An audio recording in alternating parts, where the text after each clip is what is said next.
வணக்கம்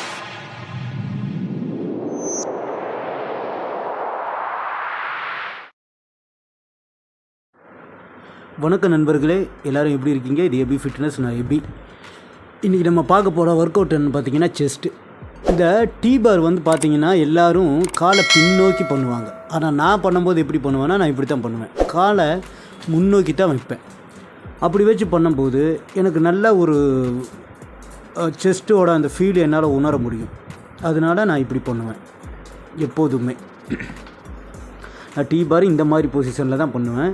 இது கொஞ்சம் கஷ்டமாக இருக்கும். இதை நீங்கள் பண்ணி பாருங்கள். இது கொஞ்சம் சிரமம்தான். காலை முன்னாடி வச்சு பண்ணும்போது அது கொஞ்சம் சிரமமாக தான் இருக்கும். நான் இதே மாதிரி தான் பண்ணுவேன். சில பேர் காலை மடக்கி பின்னாடி போயிட்டு பண்ணுவாங்க. அது வந்துட்டு ரொம்ப ஈஸியாக இருக்கும். ஆனால் இப்படி காலை முன்னாடி வச்சு, இதை விட முன்னாடி வச்சு பண்ணுறவங்களாம் இருக்காங்க. காலை முன்னாடி வச்சு இன்னும் முன்னாடி வச்சு பண்ணுவாங்க. இப்போ இந்த இறந்து போன சுசாந்த் ராஜ்புத் அவரோட ஒர்க் அவுட் முறையெல்லாம் பார்த்தீங்கன்னா அவர் வேறு லெவலில் பண்ணுவார். அந்த காலை முன்னாடி நீட்டு அதில் ஒரு பாலை வச்சுட்டு அதில் வந்துட்டு அவர் பார் டிப்ஸ் பண்ணுவார். ரொம்ப கஷ்டமான ஒரு பயிற்சி தான். அதுக்கப்புறம் பார்த்தீங்கன்னா டம்பிள் ஃப்ளை பண்ணேன் நான். இன்னும் அது 15 கிலோ. இதில் 3 செட் பண்ணலாம். இப்போ இந்த பயிற்சி எல்லாமே வந்து நான் என்ன பண்ணுறேனோ அதைத்தான் நான் இங்கே பண்ணி காமிக்கிறேன். மற்றவங்க பண்ணுறதெல்லாம் நான் காப்பி பண்ணுறதில்ல. என்னோடய செஸ்ட் டெவலப்புக்கு நான் எந்த மாதிரி பயிற்சி பண்ணுறேங்கிறது தான் நான் இங்கே வீடியோஸாக எடுத்து போட்டிருக்கேன்.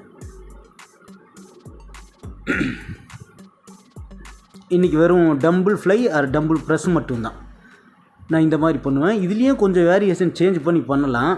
எனக்கு வந்துட்டு ரைட் சைடு ஷோல்ட்ரு வந்து கொஞ்சம் இன்ஜுரி. அதனால் என்னன்னு பார்த்தீங்கன்னா, இந்த மாதிரி ஃப்ளை பண்ணும்போது லைட் வெயிட்டில் பண்ணும்போது கொஞ்சம் வலிக்கும். ஹெவி வெயிட்டில் பண்ணும்போது பெருசாக தெரியாது. என்னோடய லாஸ்ட்டு டம்பிள் ஃப்ளை வந்து பார்த்தீங்கன்னா 17 கிலோ. அதுக்கப்புறம் பார்த்தீங்கன்னா 20 கிலோ. இப்போ வந்து நான் கம்மி பண்ணிட்டேன்.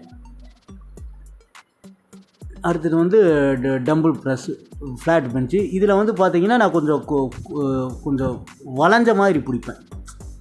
சில பேரெல்லாம் நேராக பிடிப்பாங்க. அந்த மாதிரி பிடிக்காமல் கையை கொஞ்சம் லைட்டாக டேன் பண்ணி இப்படி வச்சு நான் இப்படி பண்ணுவேன். இது நான் பண்ணுற பயிற்சி தான் நாங்கள் உங்களுக்கு சொல்கிறேன். மற்றவங்க பண்ணுறதில்ல. நான் என்னோடய செஸ்ட் டெவலப்புக்கு இந்த மாதிரியான பயிற்சிகளை தான் நான் பண்ணுறேன். நான் எப்போயுமே சொல்கிற மாதிரி கம்மி வெயிட்டாக இருக்கும்போது அதிக ரெப்பிட்டேஷன் போடுவேன். வெயிட்டுக்கு குறையும் போது மினிமம் ஒரு 8 நான் தூக்கிடுவேன்.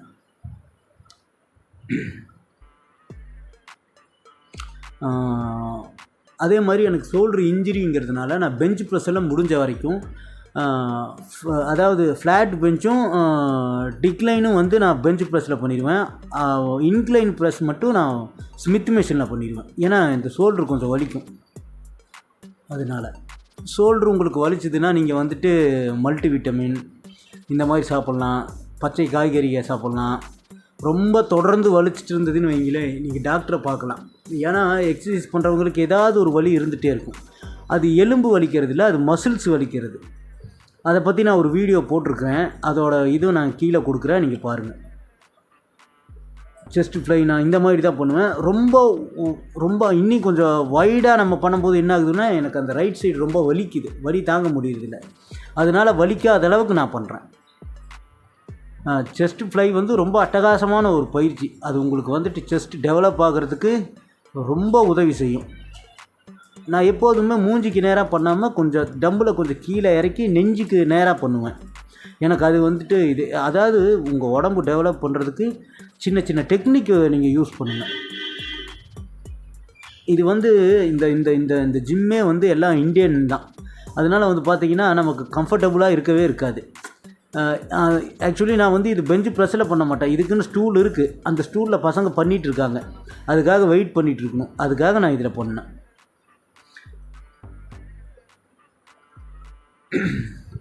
அப்போ ஜஸ்ட்டு 15 கிலோவில் நான் பண்ணுறேன். அது நீங்கள் ப்ரெஸ் பண்ணும்போது டம்பில் மேலே போய் சில பேர் போயிட்டு அப்படியே வந்து முட்டுவாங்க, ரெண்டையும் சேர்ப்பாங்க, டச் பண்ணுவாங்க. அப்படி பண்ணக்கூடாது. அப்படி பண்ணிங்கன்னா உங்களுக்கு பேலன்ஸ் இதாகிடும். அதனால் எப்படி நம்ம பெஞ்சு ப்ரெஸ் பண்ணுறோமோ அதே மாதிரி தான் இந்த மாதிரி நான் பண்ணுங்கன்னு உங்களை கட்டாயப்படுத்தலை. இந்த மாதிரி பண்ணி பாருங்கள். இது பண்ணி பார்த்தீங்கன்னா உங்களுக்கு வந்துட்டு அந்த செஸ்ட் பம்ப் ஆகிறதெல்லாம் நல்லா தெரியும். அடுத்தது வந்து நான் 17 கேஜியில் பண்ணேன். அப்புறம் அதுக்கப்புறம் 20ல் பண்ணேன். ஆனால் 20ல் பண்ணது நான் வீடியோ எடுக்கலான்னு நினைக்கிறேன். இதுக்கப்புறம் நமக்கு செஸ்ட் ஃப்ளை இருக்குது. அது நான் செஸ்ட் ஃப்ளைக்குன்னே நான் ஒரு வீடியோ போடுவேன். அப்போ நான் போடுறேன், நீங்கள் பாருங்கள். முடிஞ்ச வரைக்கும் நண்பர்களே நல்ல டயட் எடுங்க, நேச்சுரலே பண்ணுங்கள். அதுதான் வந்து பெஸ்ட்டு. நான் எல்லா பதிவிலும் சொல்கிறது தான். என்னடா எல்லா வீடியோவிலும் ஸ்டெராய்டு எடுக்காதுன்னு சொல்லிட்டுருக்கான் அப்படின்னு நீங்கள் நினைப்பீங்க.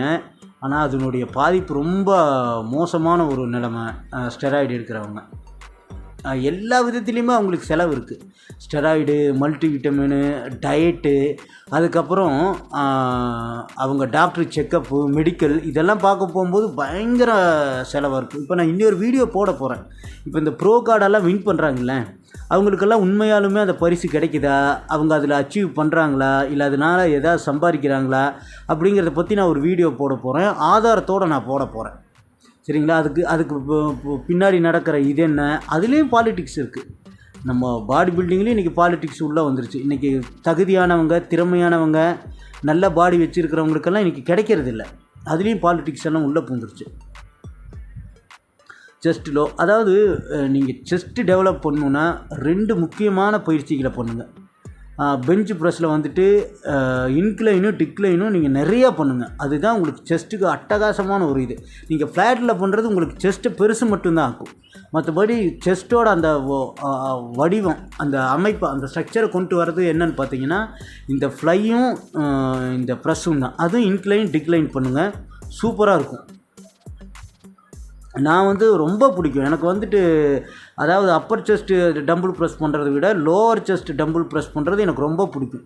இது என்னென்னு பார்த்தீங்கன்னா ட்ரைசெப்ஸும் நல்லா இதில் டெவலப் ஆகும்.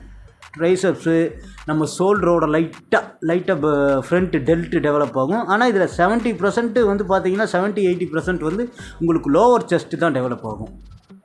அதனால் வந்துட்டு ப்ரெஸ்ஸில் பண்ணுங்கள், டம்பிள் ப்ரெஸ் போடுங்க, ஃப்ளை போடுங்க.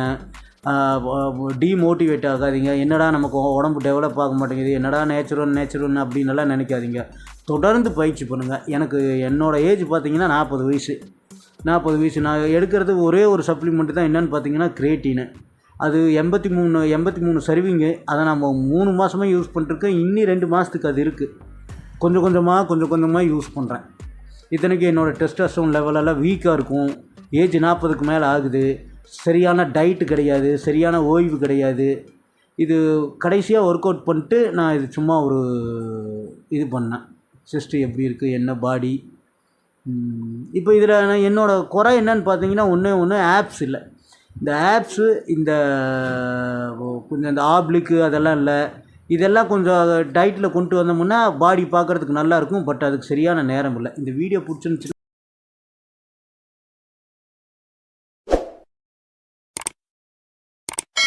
லைக் பண்ணுங்கள், சப்ஸ்கிரைப் பண்ணுங்கள். ரொம்ப நன்றி.